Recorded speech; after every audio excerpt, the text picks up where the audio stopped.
Well, good morning, everybody, and welcome to today's Anything is Possible webinar. My name is Paul Cheetham, and for those of you that don't know who I am, I own a group of finance companies that started out in Manchester and is across the country now. But I have a podcast, Taking Care of Business, and I wrote a book which I brought out last year, which of the same name. So that's me. Today, I have with me the founder, chief exec of Make Events and Holly Moore Events, Holly Moore. So thanks for joining me, Holly. And I have the CEO of Manchester Central, Shaun Hinds. So thanks for joining us as well, Shaun. Good morning. Yeah, good morning. So we're going to try and keep this to an hour. I mean, we could talk for quite a while on this. It's obviously very topical at the moment, but we're going to keep it to an hour. We're going to talk about where you guys was heading pre-coronavirus and what normality looked like. We're going to talk about what you've done and how you've pivoted. And of course, we're going to talk about the hospital, which you've obviously been involved in, Shaun.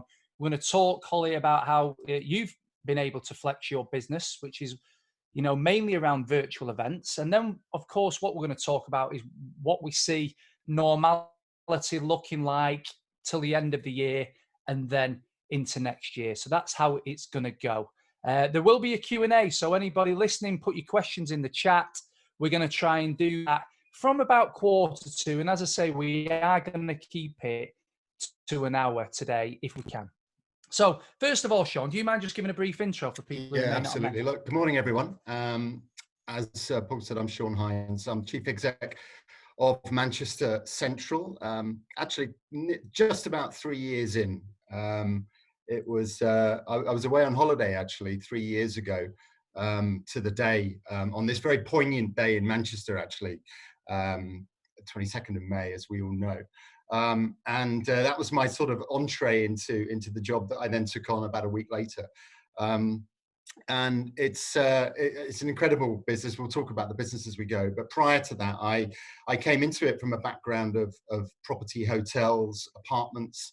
And there's a couple of principles that are kind of very similar, really, which is that when you're in the hotel business, you're interested in, your occupancy and your rate, and you can apply those same principles to the space that we sell at Manchester Central. So, I didn't come from a specific event background or venue background, but I had some, I guess, what you'd call transferable experience and skills in that area, and joined the team, and it's been incredible, actually. It's as everyone in Manchester knows, I mean, it really is it's an institution, like a few of the things we've got in Manchester. It's part of the fabric of the landscape. It's such a well-known building. It features in all of our skyline images that we have as a city. And I feel very proud to be the custodian, if you like, of this great facility that's been there for 140 years and inevitably will be there for many more. And so this brief period of time that I'm looking after it, it's wonderful, and it's such as we'll talk about, it's such a diverse job and presents us with all sorts of really challenging situations, but also some really inspiring situations as well. So anyway, that's me. Thanks, Shaun. I mean, you said yesterday when we had a chat yesterday morning that it's 14 years since it changed its name from the GMEX. I still can't get away from it being the GMEX. Sure, many others don't. We had some fun with that, actually. We try really hard to promote.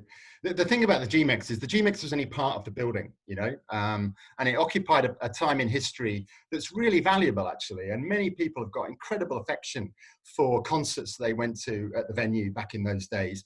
And even today, if you look online and you search for it, you'll get all people talking about stuff that's going on, stuff that went on, in the venue when it was concert hall. But of course, the change to Manchester Central really is first of all, it reflects the history of the venue, because ultimately it was Central Station originally. And it was the coming together of all of the facilities. For those that know, originally we had the exhibition hall and we had the International Conference Centre, and it was when we joined them all together and we redeveloped part of the space to create a single level complex, convention centre. That was really when the name came. But like for many people, changing the name is going to be tricky, and my mum still calls British Telecom the GPO, and that ain't going to change. So I think we respect and we're very proud of that heritage. And in fact, many of the people online know about the Bee in the City initiative that took place a couple of years ago. We ended up acquiring a bee, and we called our bee BMEX as a kind of, just as a gesture and a nod to the history of the venue. And it's a key part of the personality that we have in our space, for sure. Yeah, I'm looking forward to finding out how it's been for you over the past few months and what the future looks like for the venue. Holly, do you want to give us a bit of background on you, just a brief introduction? Yeah, so obviously I founded Make Events 8 years ago this summer. We're a creative communications events experience agency based in Wilmslow, but delivering events mainly across the northwest of Manchester, but in the UK and overseas as well. We also have a smaller business that's probably not as well known because we keep it a little bit under the radar, which is HM Events. So we do like luxury private parties, garden parties, house parties, weddings, etc. for those people that would like to splash a little bit of cash on things like that. So I think the reason we were quite keen to bring Shaun into the conversation is one of our brand values is anything is possible, and certainly my story relates around that. And when I was thinking about all the businesses within events pivoting, I thought there was no more amazing story than Manchester Central, because in fact they've been forced to pivot in a way that would have seemed unbelievable 6 to 12 months ago. So I think we were all keen, and I think Shaun's got really positive spin on the industry where some of us haven't at times. And I think it'd just be good to have that conversation and maybe fill fellow event professionals and Manchester business people with some hope. I think the real interesting part about this webinar is going to be the different take of you both. Obviously, you're from an agency side and Shaun from the venue side. So I think that is, that's what you aim to do by putting this webinar on effectively. So, Holly, you tell us where you was up to. January, February time. What was the business? What did success? What did the landscape look like for Make Events for this year pre-coronavirus, and then we'll get into that. So we'd had a fantastic year in terms of brands we'd worked with. We've been working with like Twitter, Puma, My Protein, really fantastic brands, real events that we could really be proud of. And February we just had the best team in place, real good mix of people in place. I've just noticed someone from the office is I'm just at a wedding. The alarm's going to go off. Oh. Sorry guys. This is lockdown. We were having a really good, we were forecasted, as you know, Paul, to have a really good year. 2 weeks before lockdown, the team had relaunched the HM brand to me, which we were for the private party side, which we're about to go live with. And we had quite a good recruitment plan for the year, looking at giving more meat on the bones to the management team, I suppose. So we were in a really, really good place. Nearly fulfilled our pipeline on the books, and things were looking good. Shaun, what about you? What does the landscape look for you like normally? Yeah, so our financial year finishes at the end of March, right? So the period Jan to the end of March is our last quarter. And typically, it can be a bit of a mixed bag sometimes. Actually, as you come into January and February, the corporate business, the association business, it's not peak time. Certainly, the immediate period after Christmas. But I have to say, this year we were doing really well. We had a huge, compared to normal, we had a huge number of events in the venue. All sorts of different events as well, which we'll talk about. And we were on track to have, in the context it seems a bit glib, but another record year. We had a record year last year, and we were about to have another record year this year. I mean, as it happens, we ended up finishing okay anyway, because the real impact of COVID didn't start to manifest itself really until the sort of second week of March. So we literally had that last 2 weeks just to get through, which we managed to sort of do. But we were really busy. We'd just done it. Obviously in December we do a huge season of Christmas parties, 13 nights, 26,000 people, huge activity. Operationally, it's quite tiring for the team and for the venue. So we come into January, and generally we like to kind of ease back in, but this year it wasn't the case at all. We got cracking straight away. But we started to feel the impact of COVID you know, relatively early on. And you know, there was, as the news stories built, as you know, events were thinking, oh Christ, what does this mean? And we saw what was happening in Italy. Obviously, we saw what happened in China. We saw Italy. We saw the news build and build and build, and it was heading inevitably towards this sort of this potential of lockdown. But of course, if you cast your mind back, it wasn't actually very clear. There wasn't real clear guidance about what you could do and what you couldn't do. There wasn't clear guidance about which facilities were able to remain open, which ones couldn't open. And it became very confusing, I think, for everybody. You know, event organizers were worried, and as a venue, we were concerned because technically we'd not been given an order to shut or to close. So we were saying, well, actually, technically, we can still provide the space and we can still operate the venue. But of course, it was becoming increasingly difficult. What I would say, just to wrap this particular bit up, is that we've done really well. But of course, up until COVID came along, you know, our nemesis was Brexit, all right? Because in our industry, part of what we do for Manchester is we attract a lot of international events into the city. And that's good for investment, it's good for the universities, it's good for the profile of the city. And in fact, just this week, for those who are watching that are familiar with the ICA rankings, which is the international kind of ranking of cities for hosting international events, you know, Manchester has jumped up again another 11 places in the world, making us, you know, fourth most popular city, certainly in the UK for events. So brilliant, actually, brilliant progress for us. The problem with Brexit was, amongst many problems with Brexit, but the international market was saying, well, you know, we're not sure about the UK. We're not sure about what restrictions might apply if our delegates and our visitors want to come in. Actually, we're not sure about the welcome we're going to get as well. This is real, by the way. I'm being honest with everybody. You know, we were fielding a number of inquiries where people were saying, we're just not sure international delegates, foreign delegates, are going to be welcome in the city. And you know, we were contending with this all of the time, and it actually had quite a large impact on the profile of our business, domestic versus international. And we'd taken steps to put more emphasis on UK business whilst we were going through this.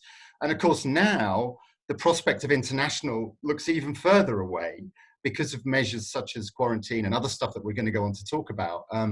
The return of international visitors, international delegates, associations coming into the city, you know, later on in this call, as we start to look at the future, I think that aspect of it is the furthest away at the moment. You know, the long answer is, as people that do know me will know, I'm good at giving a long answer to stuff. That, you know, we were in a great place. We were very optimistic. We'd taken some really important steps to reposition the business for what was going to be this financial year was going to be yet another busy year for us. And then it all started to unravel. Yeah. And it's funny, what was that actual pinch point like for you where, you know, we'd heard about it because it was on the news and it was in China. And I think when it was in China, it was far enough away for us to not think it's going to hit us.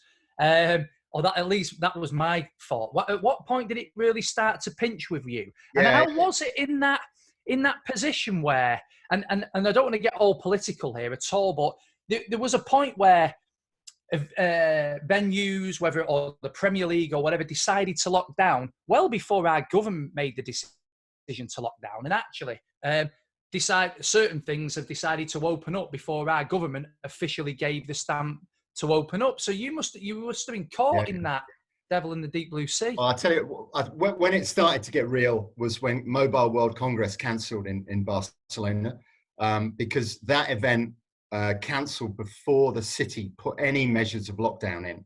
And I think what that did is it sent out this kind of shockwave through the industry. And actually that, you know, it actually led to some fairly, you know, difficult situations between the jurisdiction of Barcelona, the bars, restaurants, the government of Barcelona, and the organizer, the Mobile World Congress organizer, that they'd made a decision, and then potentially there was going to be, you know, legal ramifications of doing that. So that, I think, then triggered this shockwave, and then we started to see other stuff happening, and we got notification of other events that were starting to cancel.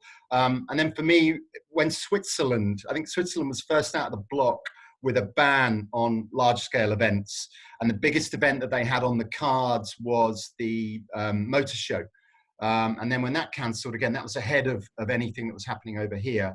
I think that's when we realised that, you know, this was just coming our way. And we'd already had certain conversations with certain organisers. And we were getting to a point where we were looking at the calendar and we're saying, right, which of these shows are at risk? And, you know, some we were starting to field a lot of inquiries for people that just wanted to postpone and move further down into the year, which inevitably, you know, may prove to be a bit of a false start, because people that moved into, say, July, August and stuff like that, you know, then those events are unlikely to take place as well. Yeah, so it was a combination of that. And then foolishly, I tried to go skiing. And I went skiing the day that France went into lockdown. And it was a tremendous 24 hours, because we literally flew out on the Saturday, and we'd arrived, we'd got our stuff and we were ready to go. We went to a bar, had a few drinks, went back to the hotel, just having dinner, and all of a sudden cried, well, the city's basically, France is in lockdown. The hotel manager comes and says, you've got to leave tomorrow. All the flights, you know, you're looking at the flight app and all the flights. And anyway, that's another story. We got home, back in the office on Monday, and we just got to grips with dealing with the crisis that we were dealing with. So yeah, real at that point.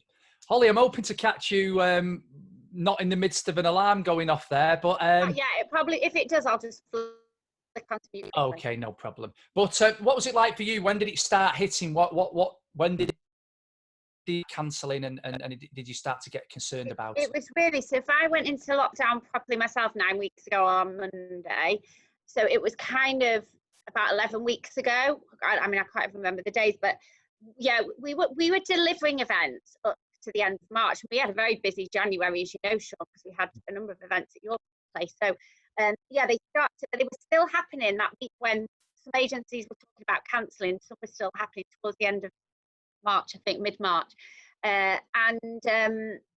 But then, yeah, it all kind of unravelled so quick, didn't it? And I think there was a 2-week period when we were in the office when some of the team showed symptoms, so decided to work from home. We were all sitting down at 5 every day to watch the address, and it was like a slow unravel. And then that kind of last week was like crisis management, I guess. And again, same as Shaun, you know, a lot of them were ringing saying about postponement. So the first kind of couple of weeks of lockdown was all about postponement, cancellations, venue, all of that. People thinking this is a 3-month thing. And yeah, and then I mean, I don't know if I was in denial or what, because we closed the office on that Friday, and I remember saying one of the girls, so like we can't even like see each other now. You know, it was like a surreal experience, really. So yeah, we just very much over communicated that last week, but we did leave the office as a full team. You know, that was how it was for April, certainly. And like you say, like Shaun just said, there was a little bit of like false starts, because there was people changing from April to July. Yeah, yeah. What does the landscape look like now? When's your next event booked in? We have got no live events actually confirmed. So we had everything booked on the pipeline. So what they've all said is, we think we still want it to happen, but we don't know when. We had a very big event booked for August, and I kept saying, I think it was about 1,000 people, outdoor event, and they've only just cancelled it this week, because I kept saying to the team, I think this is, there's no way it can happen. So what we've had to do, as you know, Paul, is we've had to almost like predict a P&L on 12 months of no revenue, because at this point is the point that we didn't know how we were going to pivot or what we were going to do. And so on that basis, I felt like and this is why Paul laughs at me, because he's so positive, but I'm like, if I plan for the worst, then anything else that comes in is a bonus. But I need to almost keep this brand alive from A to Z, which in my head is 12 months. And if we can do that with no revenue coming in, then we're in an amazing position if we see it through. That's kind of how and that's my challenge. If people was looking into our meetings, Holly, they'd think you was the accountant and I was the events agency owner, I'm sure.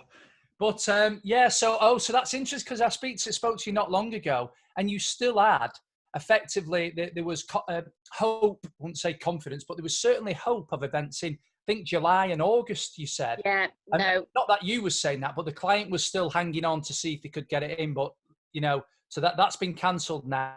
Yeah. And have you get booked in? What does September to December look like for you? And I'll ask you the same in a second. I mean, like nobody will confirm. Nobody will confirm anything. So we, you know, even, you know, we've done Puma's Christmas party for God knows how many years now, and they just can't confirm because they just don't know. And I think everyone is so, you know, we've had new inquiries that started off that they might be July, August, and now it's kind of like we 100% want to work with you. If we're going to use an agency, it's going to be you guys, but we can't say when.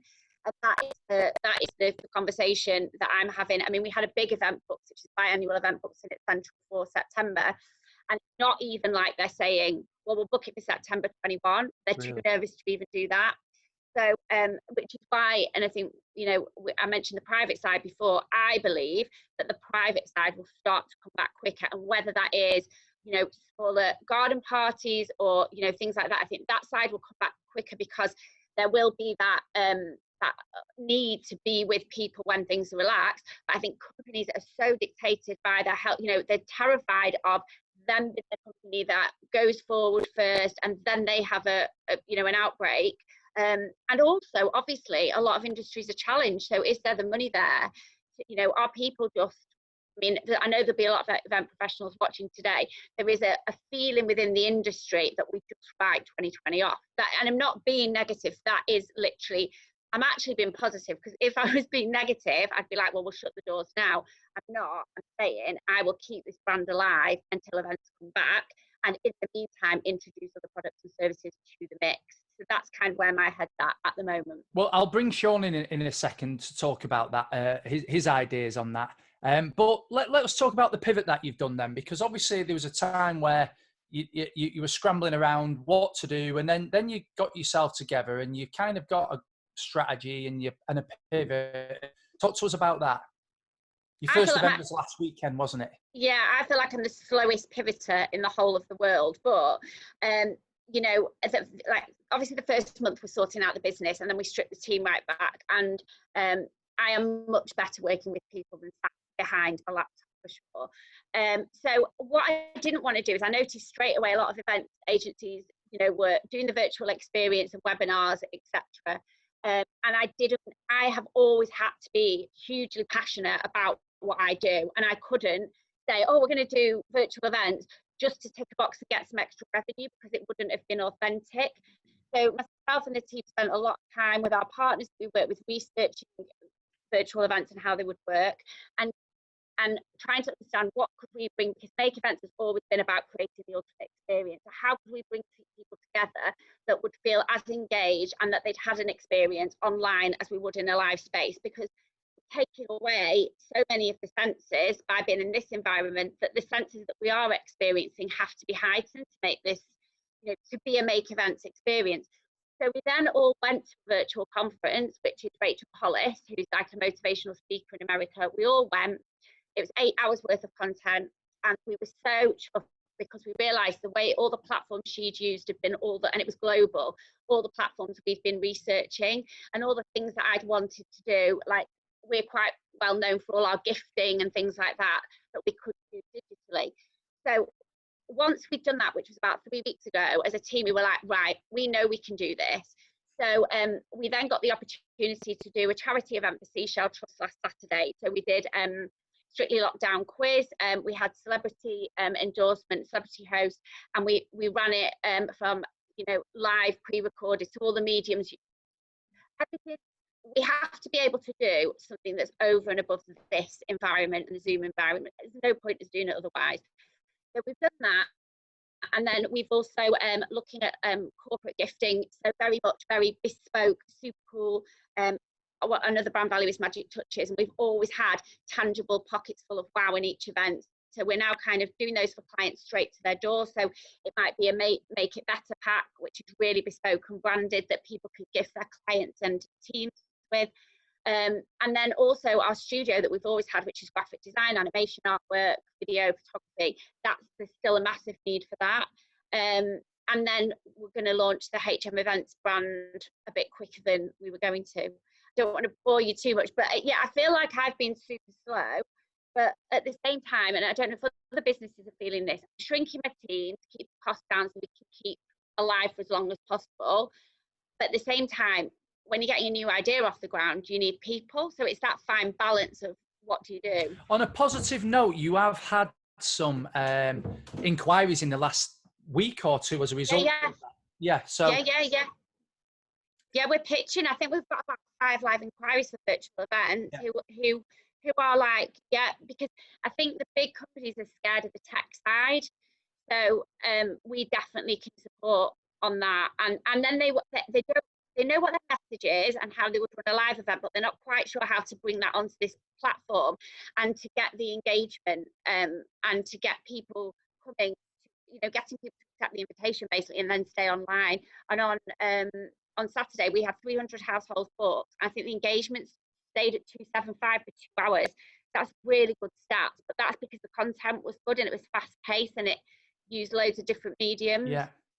Shaun, we'll come on to how you see the landscape in a sec, but we can't not talk about your pivot, which was pretty significant. Tell us about how that just closed down and all of a sudden you're building a hospital. I mean, just the preamble to that was we were told by government, of course, that we all had to start working from home, but as an event business, a venue, you don't work from home as a venue. You work out with the laptops and all of the equipment that they needed in order to be able to work from home. We'd effectively closed down the venue. Just our control room was the only thing that was left going on. Everything had been switched off, and we were expecting it to be, closed down for probably a couple of months, maybe something like that. I got a phone call from initially somebody in the council that says, there's a guy from the NHS needs to have a chat with you. Can I give him your number? And I said, yeah, no problem. And literally it was a sort of a Thursday late morning, I think, and I had a call with one of the senior team at NHS England, and they said, look, we're assessing suitable sites for temporary hospitals. We want to come and have a look at your place. We've got the army ready. We want to come this afternoon. I was away from the office because we were closed, so I went into the office, and we met with initially a team of about 6 or 7 people from the army, and they did a recce. These are the guys that go out and in fact, to be fair to the team that was involved, these were very experienced people. There was some that have been involved in setting up field hospitals over in Sierra Leone, dealt with the Ebola crisis. Lots and lots of logistical experience. The Royal Engineers were there, as were the medical corps. So these were very capable people. Came in, had a look. Actually, didn't really know the venue other than what it looked like from the outside. As soon as they came in, they were quite taken by the prospect of how the venue works. And of course, because we're an exhibition and event centre, we've got all the stuff that they needed. We've got power, we've got water, we've got drain. We can deploy it everywhere throughout the venue relatively seamlessly. Although little did we know the amount of building work that then went on inside, but we'll come back to that in a moment.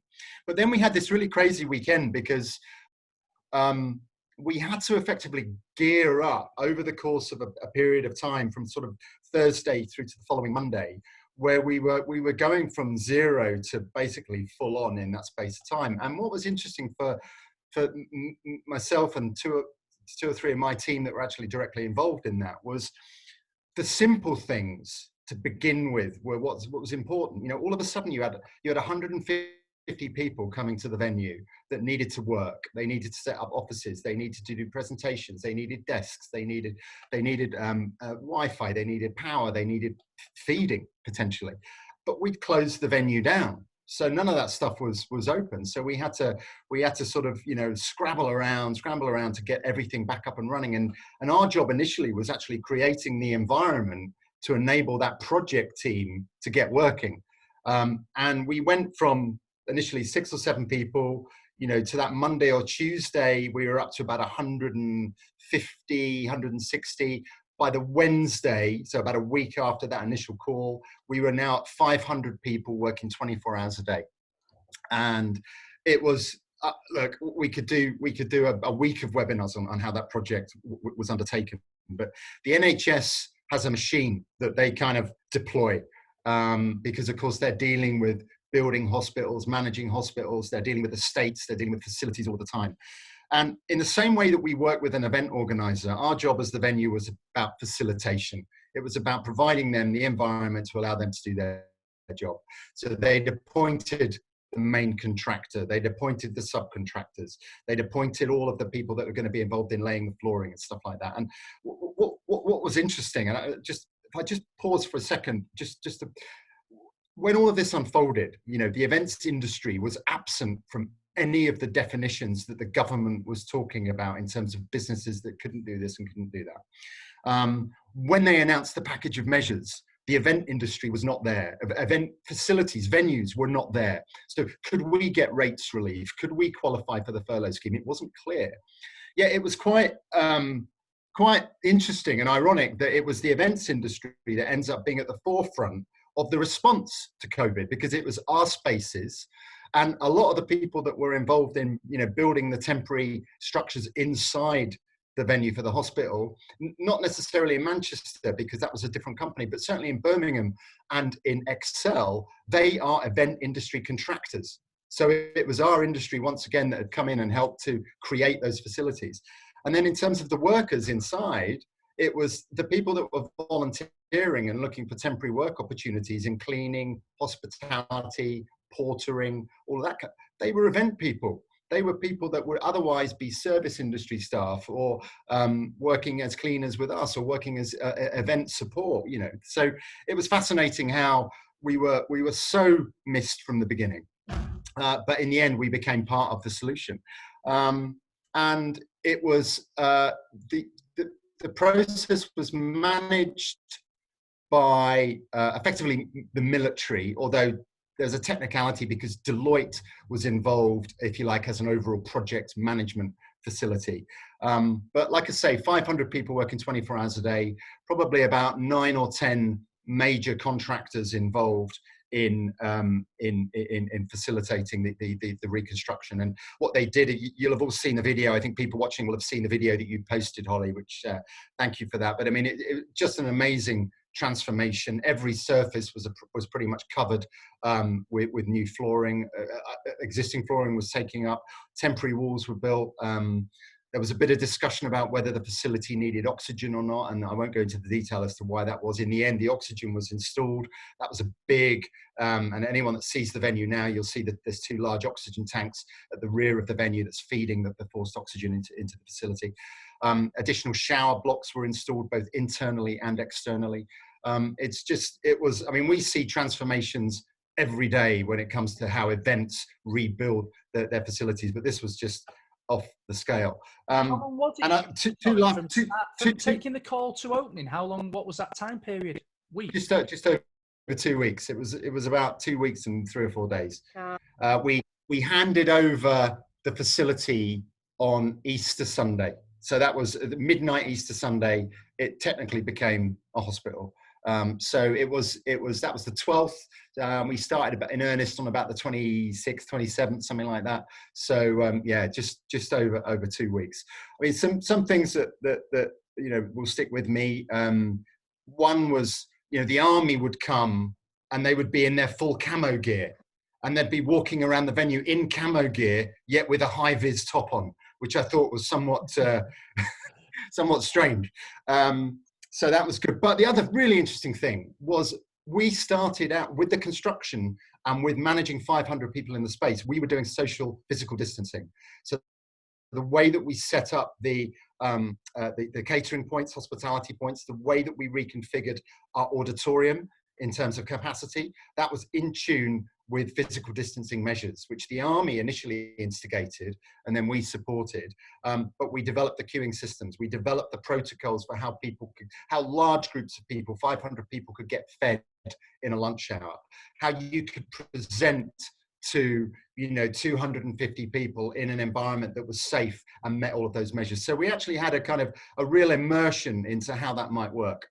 And we'll come on to talk about what the future looks like. And I think that the challenge with some of those measures is that they are not compatible with the spirit and the ethos of what live events are about. And so it's clear that when we return to normal activity, there's going to be a transition period immediately post-COVID to some point in the future where things are kind of normal again. And in that period, we're going to see measures that reference physical distancing, that reference the cleaning regime, maybe temperature checks, all those kinds of stuff. And I think the clever bit for us creatively is how we, as an industry, embrace those measures and make it an environment that people feel confident in, feel safe in, and importantly, to your point, Holly, that companies feel happy enough and prepared enough to say, yeah, I accept those measures, and therefore I'm happy for my employees or my team to come into that environment. And so I think that's the job now that as an industry, we're all facing: hospitality industry, the events industry, the venue industry, a lot of work going into those protocols to come up with that set of standards that we're looking for. I think it's just worth noting as well, I did an event last night with PA Network, which I've sat on the board of for a number of years, and there's a number of PAs there from, the big four, your big brands that you would know, and a lot of them not talking about returning to the office till September. Companies, we have all learned certain benefits to working at home, but yeah, because of the measures that need to go in place, and because they can't work at full capacity in the office, they're kind of delaying it till we know more, which is interesting. Yeah, we've actually had a question, Shaun, just to wrap that part up. What was it like working with the NHS and local authority?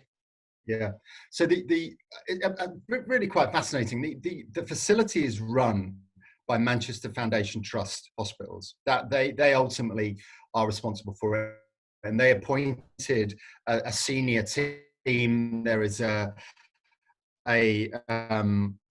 chap that does a lot of work in social and healthcare in Manchester. Professor Michael McCourt is the chief exec of the Manchester Nightingale. He's got an exec team that run the facility.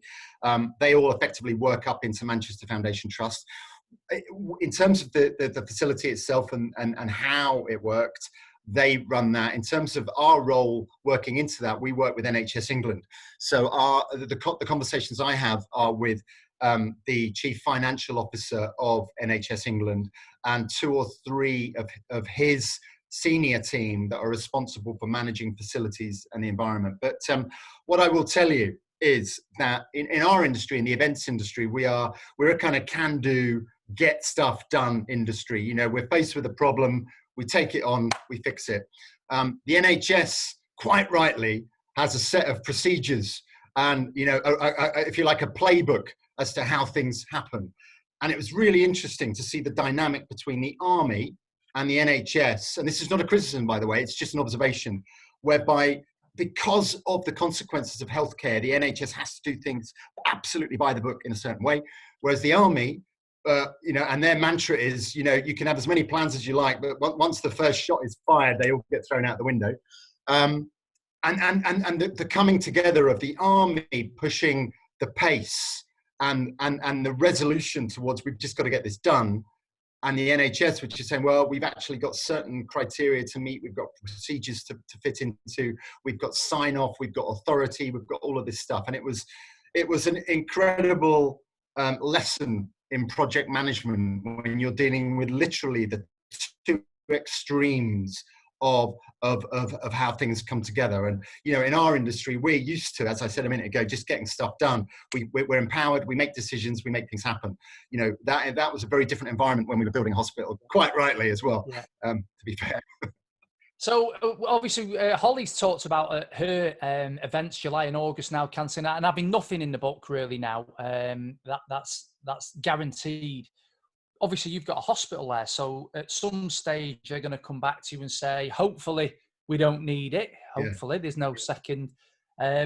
What does your future look like? Well, I guess we are having to base that on that the hospital at some point is not necessary anymore. What does it look like for you in August, September? We're actively engaged in conversation with the NHS about their intentions. You can imagine it is a complicated situation. It's political. Government is involved, NHS is involved, local authority is involved, the whole shooting match. The fact of the matter is this: that we are, the way our contract is written, they are due to be leaving the facility in July. We are decommissioning the hospital in August, and we are expecting to be back in business in September. Mm-hmm. That's what the contract says. What do I think is actually going to happen? Well, I think the environment at the moment is particularly challenging for large-scale events as they are currently set out in our diary to go ahead as normal. And the discussions that we're involved in with some of our clients is, if you were to run your event, how would you run your event? What were the changes that you'd have to make? How could you fit in the new spacing, safety, hygiene, security regimes and protocols that you would need to do. And every event is different. Every discussion is unique. So we're working on that at the moment. And of course, there's the prospect of whether or not the NHS decides to extend. So I'm hopeful that within the next 2 weeks or so, we'll have clarity from the NHS in terms of their intentions. I think that is then going to determine what happens to the venue. I mean, clearly, the health priority will take precedence, and therefore, the government, the NHS, will decide the requirement that's needed for Nightingales across the board, and then that will then flow down to us. Today, we're the only Nightingale hospital that's operational. All right, we only have a handful of live patients inside the venue. I know that the medical team is talking to the other trusts around the region about the capacity that they might be looking at. That will have an influence, I think, on things as well for us. But look, when all this started, we had an incredible amount of pride that it was our venue and our space that was going to be a part of this solution, because in the absence of not being able to run events, what a fantastic use of this institution in the city to be for another chapter in its illustrious story to be recorded. But my team, Manchester Central is in the business of running events. We generate somewhere in the region of £150 million worth of economic positive impact into the city every year. A number of jobs, thousands of jobs rely not just on the business that we do in Central, but also business events across the whole city. It's an incredible part of our economy. So our motivation is to get the venue back and to be running events again. But we will do that in tune with the health priorities that are set out by the NHS and the government. What I'm trying to do is to work as quickly as possible to get that certainty so that we can then set out a calendar that says, right, this is what the immediate future looks like. We'll see where we go from there. It's been, it's something that it's a fascinating part of our history. It's incredibly immense amount of pride to be involved in it, but we are an events venue, and we see events as part of the economic recovery and societal recovery as well. All of the things that Holly does with her touches of magic and the way that people come together, that is so important. And I think that the sooner we can start to see events happening in whatever shape and size, the first event that happens will lead to the next event and will lead to the next event. And the first one will be small and it'll have a few restrictions around it. The second one will be slightly bigger with slightly fewer restrictions. The third one, and so on and so on and so on. And what all of this, as brilliant as these webinars and this video conferencing virtual webinars have been, and hats off to you, Holly, for putting all of your energy into creating, your version of what this will be. It proves actually that there is no substitute for getting together in real life. And that's what keeps me going, and that's what keeps my team going, and that's what we're working towards. Yeah. The future landscape, Holly, obviously how do you think, with the pivot you've done and the virtual events that you're putting on, how do you think, and again, I'll ask you the same question in a second, Shaun, how do you think the two will work together going forward, i.e. the virtual and the physical event space? So there's definitely going to be a longevity with this. And again, one of the reasons that we decided to explore it, because for me, if it was just a short-term measure, then I wouldn't have that much, like I say, enthusiasm about it. But I think this is part of the events tapestry now.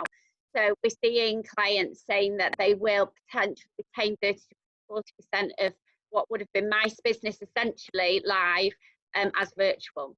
and they'll do a lot of that internally. They won't need an events agency's help for that. So that change of dynamic is going to affect the venue industry and then the agency industry for sure.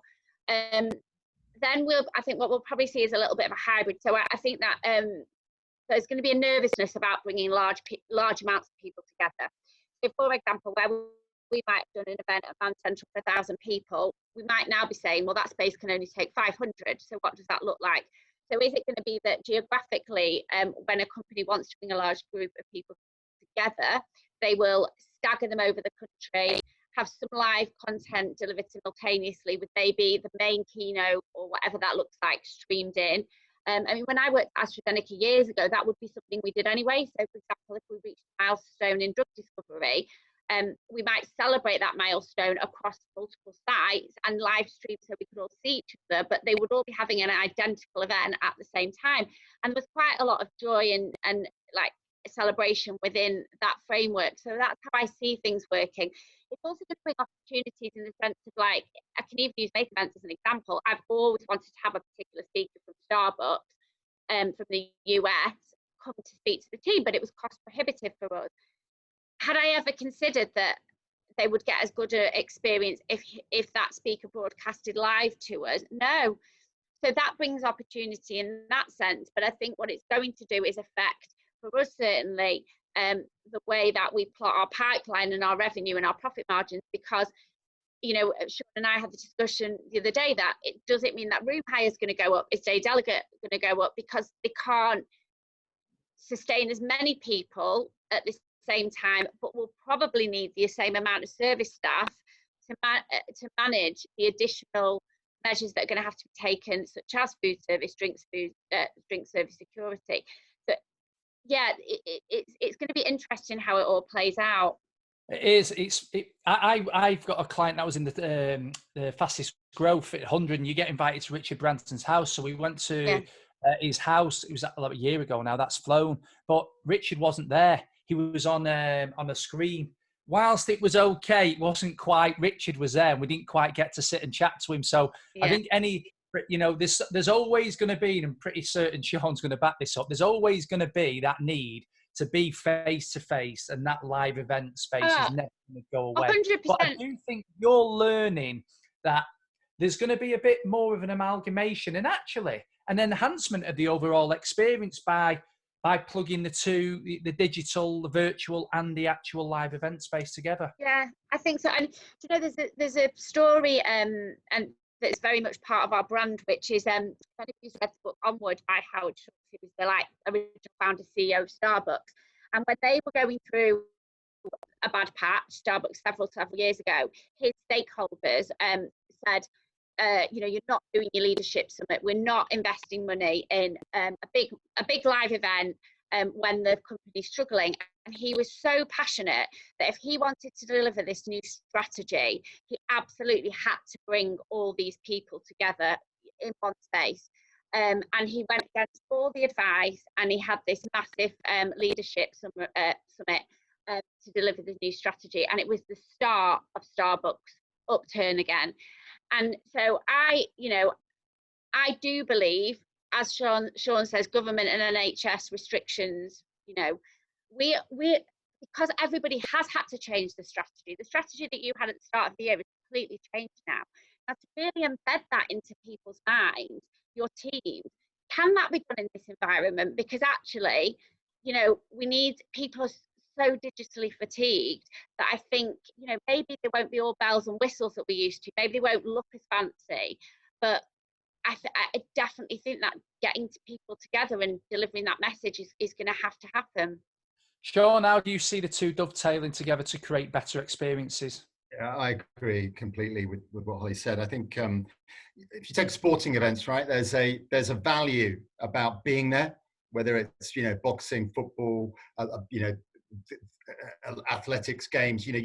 There's something about being there, but equally, there's this massive audience that then tunes in, as whether it's televised or whatever. And I think that where the opportunity exists now for event organizers is that sort of hybrid of you still run the main event in a physical space. You bring people together, but people actually want to be there. If they can't be there in real life, then there's a way that they can tune in. And I think that technology will improve. Part of our responsibility as a venue is enablement, as I've said a couple of times. So that means I've got to have good technical capability to allow someone like Holly to deliver the production values that she needs to deliver, so that when you've got someone on the screen, it actually works. You know, the problem that I was on a conference this week, and one of the problems you had is you had 5 or 6 different contributors from different parts of the world, and they were only as good as their own individual Wi-Fi. So you've got someone trying to chair a panel discussion, and you've got someone that's literally on a dial-up, you know, and you've got somebody else that's got the full HD studio. So I think part of what we will see our venue changing is I think that space will be allocated over to broadcast and production, and to allow the event that's taking place inside the facility to manifest itself, you know, over the digital channels, and probably multiple channels as well, so that if you tune into a particular conference, business event, you know, today when you go to a conference physically, you can choose to go down different streams. You could have the technology stream, or the innovation stream, or the customer service stream. I think you'll have the same thing digitally. And so I see a great future. And plus, when you've only got a digital presence, monetizing it for organizers is very difficult, because you're relying on sponsorship. You know, it's very difficult to get people to pay to sign up to stuff unless you're doing training where there's an accreditation at the end of it. So it's very difficult to create just a pure online event that commercially makes sense. However, the audiences are enormous. So you're talking 5,000, 6,000, 20,000, 100,000 people that could potentially tune into a particular event. So the clever bit is going to be that hybrid of how you monetize that massive audience that will last for longer than just the period of the event, but still deliver a real life experience that is great value, that actually makes people want to go back there next year. And, you know, you see South by Southwest on the telly and you say, I want to go there, you know, or you see Glastonbury in festivals, you watch it on BBC and it's fantastic, but actually you still rather be there, because actually that's part of what the experience is all about. So I think I can see the job that we're going to play in this, in helping that happen. I think that the virtual experience has highlighted some of the flaws that these facilities have, and the weaknesses that exist in if this is just the future, it's not a great future. But this, coupled with real life events, I think is going to be tremendous. And, you know, where we are now, where we're bombarded with daily news briefings, and it's the media competing with each other to make us more miserable than we already are. Yeah, and it's so difficult sometimes to see what it's going to be like in 6 months' time. But let's remember how quickly this happened. And I think if you take an idea of that pace, the speed with which we come out of this, something that seems impossible today happens next week. And then in 3 weeks' time, it's just considered normal. And yep, we have to watch out this weekend, bank holiday. We're going to see a lot of people potentially pushing their luck a little bit, which might not be good. But, you know, we've come so far. I think that people are kind of now in it for the final furlong. I think, you know, if it's only a few more weeks, let's just stick with it. And then if we start to see Italy coming out, we start to see Spain relax, we start to get the right news stories to say that actually, as the shops opened, it didn't result in a massive increase in new cases. And I think that is that's the pathway that we'll have. Yes, we're going to have a transition period where it's going to be different. Yes, there's going to be a long-term legacy for this as well. And you know what? There's going to be some people, you know, that aren't going to do anything until there is a vaccine and they've got it and they're proved to be okay. And we're just that's the environment that we're working. But we are nothing if we're not innovative, creative, and energetic. And that's why I'm positive that we will get out of this. And as difficult as it seems today to see it, it's going to be honest before we know it. Yeah, I've got a bloody hospital in my venue, so I'm I'm going to put you both on. Yeah, I'm going to put you both on the spot a little bit now, because the three of us talked about what you just said yesterday, Shaun, about various levels of confidence, and that's what it's all going to be. And we talked about at the end of January, if somebody said your venue would have been shut down, or a hospital, or Holly, you know, the whole event, every event in the calendar would be cancelled for the rest of the year. We wouldn't have believed it, and in many ways we wouldn't have accepted it, but you learn to accept it as you move on. So confidence starts coming back. I'll carry on with you first, Shaun. How do you see and then we're going to come to the end to keep it within an hour. I think we are going to overspill 5 minutes. I think we could have done 2 or 3 hours on this, but yeah, how do you, I'm putting you both on the spot, how do you personally look at it now from your perspective, Shaun, see us coming out of this in terms of speed, pace, and how are you preparing for it as well from a sort of health and safety, what you're already doing? Yeah, look, it's a big answer, but what I see happening, I see events starting. I see events starting in a small scale. You know, for me, the restart of the hospitality industry in terms of bars and restaurants is a key catalyst for us, because it's an indicator for the social aspects that applies to events. So I think those guys are going to be out there in a few weeks testing the water with how restaurants can restart, potentially how pubs can start in July, maybe. I think that will be a critical learning for us. I think we'll start to see smaller events. I think if I look overseas, actually in China, in Korea, in other jurisdictions, we're already seeing events restart with different measures. I think that will continue. I think there was a motor show, the first major event in China was the Hunan Motor Show, 60,000 people. They all got their temperature checked, they all wore face masks, and then they all completely ignored social distancing once they were in the venue. But the venue did its part by actually putting out the protocols that people should follow.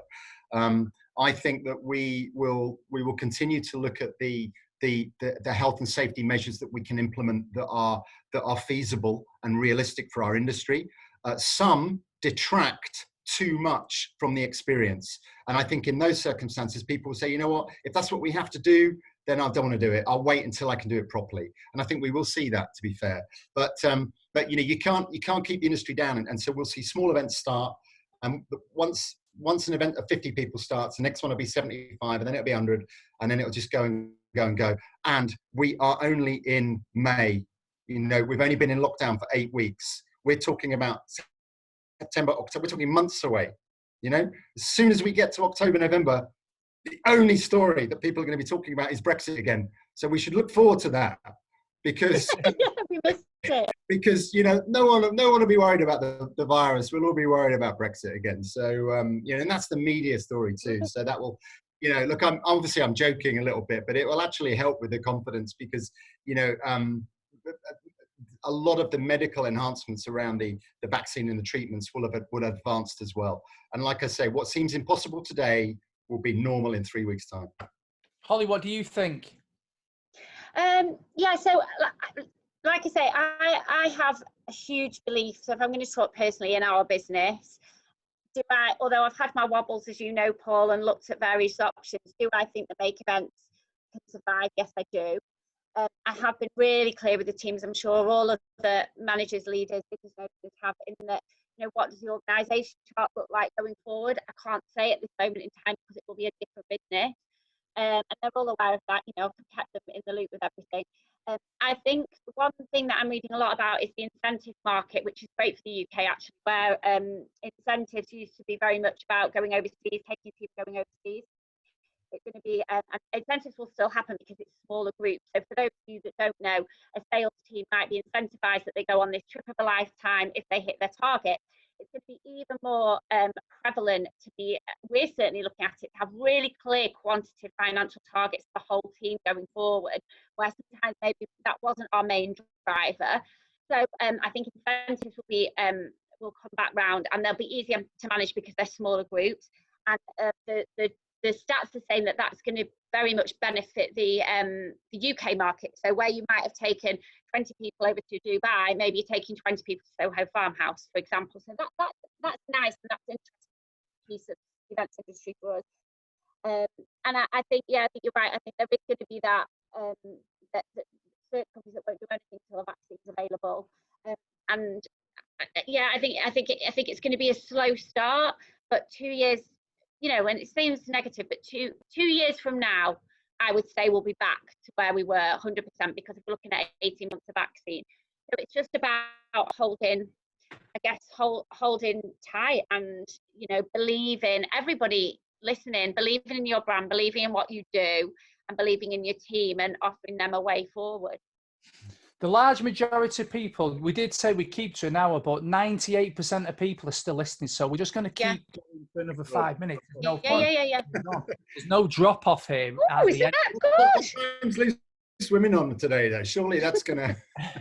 So I'm going to keep going. If you've got any questions, now's the time. Put them through, and we'll try and do a few questions till about 10 past. But I'm going to put you back on the spot a bit, Holly, because you mentioned 2 years, and that seems too far away from me. When do you honestly believe now? When do you think, in your heart of hearts, you're going to be back putting on an event, and not a virtual event, an event? Yeah. I want to say December. But the reason that I'm hesitant is, and Shaun and I have had this conversation, I think the conference and awards will come back because it will be easier to manage. So, like, for those of you not in the event industry, it will be easy to manage that social distancing because, say, we have 10 to round table now, maybe it's now 6. It tends to be formal catering, and so we can manage that through table service and bar service to the table.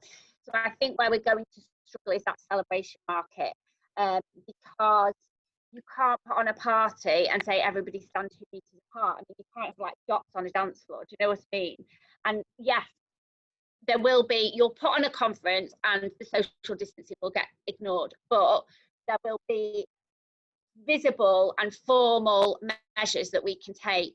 I think it would be very hard to put on a big party with loads of alcohol involved that you could show your health and safety department and risk assessment that everyone was going to be 2 meters apart, because it's impossible.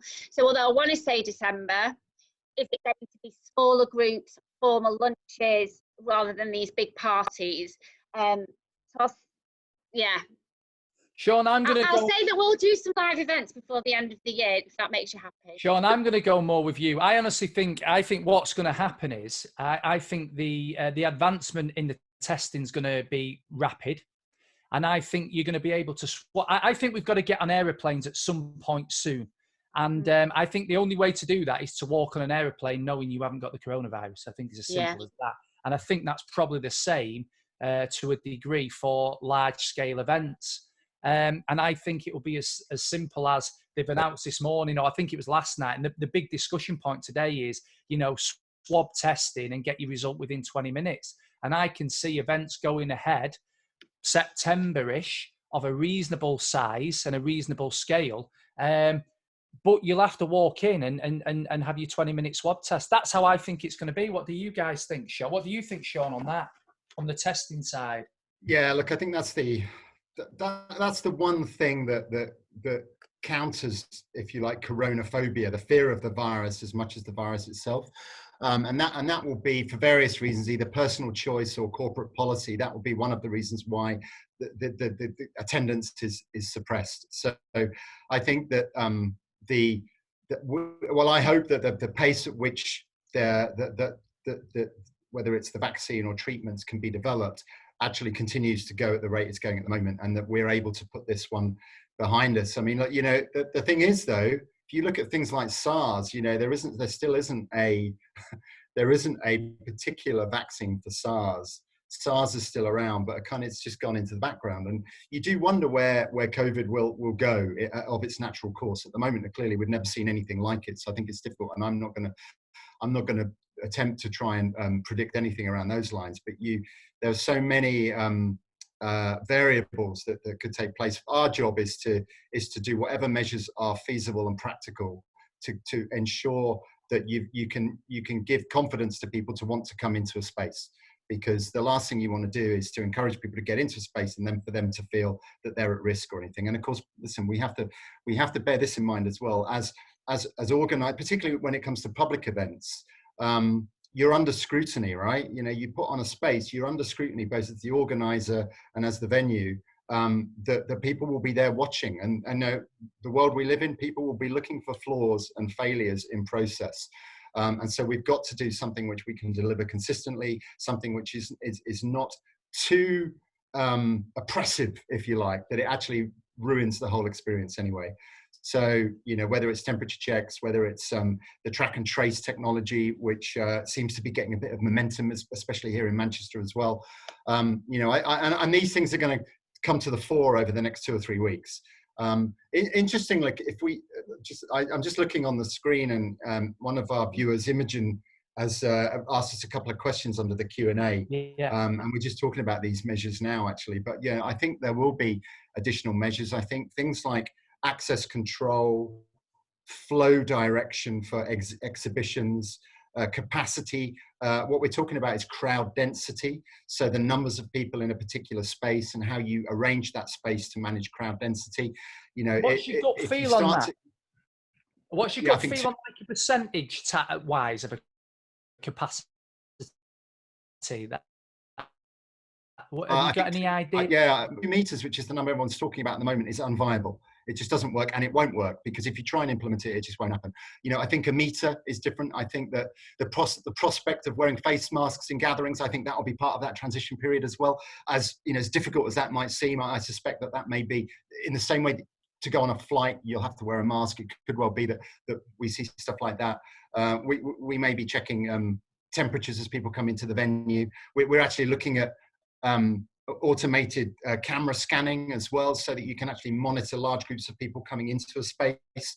That is riddled with technical issues, policy issues, GDPR issues, and everything else you can imagine as well. So it's not as simple as sticking up a camera and away you go. You've got to think of all the other stuff that goes with it. The clever bit is, in all of these extra measures, if it adds more cost and it detracts from the experience, then actually it reduces the number of people that want to be involved in it, and therefore the commercial viability is challenged.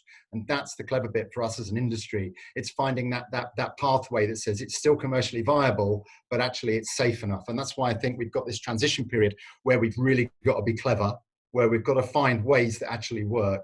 And then as soon as we start to demonstrate that, I see a process happening where events get bigger, restrictions get smaller, normal life, whatever that is, starts to return to the fore. And then before we know it, actually, we're back in a place. And you're right, Holly, it could be 2 years before we see the volumes that we were seeing. When I look at my 5-year plan, it looks very different now from the 5-year plan that I had in December last year. Yeah. But that's just, and I can't change that. So I've got to recalibrate the business accordingly, and to all intents and purposes, start again. Yes. But we will start again. Yeah, exactly. Yeah. Holly, last question. Yeah. I'm joining 2 questions here from the Q&A. Do you think we're going to have virtual event fatigue by the end of the year? And another question relating to that is, how do you keep being innovative then to keep it being experiential? Yeah, I mean, I think everyone's getting digital fatigue now. Not so much people that are furloughed, but for those of us still working, you know, I know certainly I'm spending 6 to 8 hours a day on Zoom, and then I have family and friends in the evening. I just can't, because I'm just sick of it. I think it's about engagement. I think it's about engagement and that experiential element that an agency will bring to a virtual event, because it needs to be, and I go back to what I said, it's got to be so much more punchier and exciting than this experience for it to engage people and want them to come. And I think it needs to be married with tangible assets as well. So, for example, we were talking to a company about a product launch yesterday to do virtually, and I just said to them, I just don't feel like what you were going to do in the live environment, which was drinks, canapes and food, is not cutting it in a virtual experience. We need to make it much more of an, you know, content driven, you know, with speakers and panelists, which you would never have launched that product that way before. And I think that there is going to be, let's even say a company says, yes, I am going to do my company conference. There's going to be a percentage of the staff that will not want to go. And so then you've still got to manage that and offer virtual alternative, because we have to manage people's anxieties as well. And I think one thing I didn't get to mention, but I do think it's worth people remembering is, so before all this happened, we do our own internal comms conference because we've got a massive passion in practicing what we preach. And we did that conference last year. It was called Let's Grow at the Lowry Hotel. And we filmed the entire conference as we're filming this webinar now. And the content that we've got out that forms part of our staff induction. So people need to think about it cleverly and go, okay, right, so I'm doing this conference. It's going to be virtual. What can I do with this content after? Don't just think about it one day. So we make sure that, like as a small example, part of the conference last year was the history of make events. Well, that was filmed, and that means every single new starter hears exactly the same message that the team have got. So I think it's like not thinking of your event as just one day that was live. You've got this live experience, this virtual, and what do you do with all that content after, either to communicate further with your customers, your social media presence, or your teams? Well, I think we'll wrap it up there. Thanks for that, Holly. So thanks, Holly. Thanks, Shaun, for coming on, and thank you to everybody who's stuck it out with us for an hour and 15 minutes, which is nearly everybody that started the journey with us. So there must be some decent content in there for you all. Today, Shaun, you did touch on, is the 22nd of May. It is 3 years since the Manchester tragedy, and obviously 22 people lost their lives. I'm not sure whether there is a minute's silence. I tried to find it online, couldn't find anything. I think it's 2 o'clock. Okay, 2 o'clock. So, you know, all of us should really give some time to remember those that are no longer with us. And other than that, enjoy the rest of your day, everybody, and thanks for joining us. And thanks again, Holly and Shaun. Paul, thank you for facilitating. Fantastic job. Hey, Holly, just one bit of good news, of course, out of all of this, is that in the absence of a 2020 Downtown in Business Awards, we get to keep ours for another year. Oh, do we? Excellent. I'll go and We absolutely do. Oh, thanks so much, brilliant. Paul. Thank you. No problem. Thanks everybody. Bye-bye.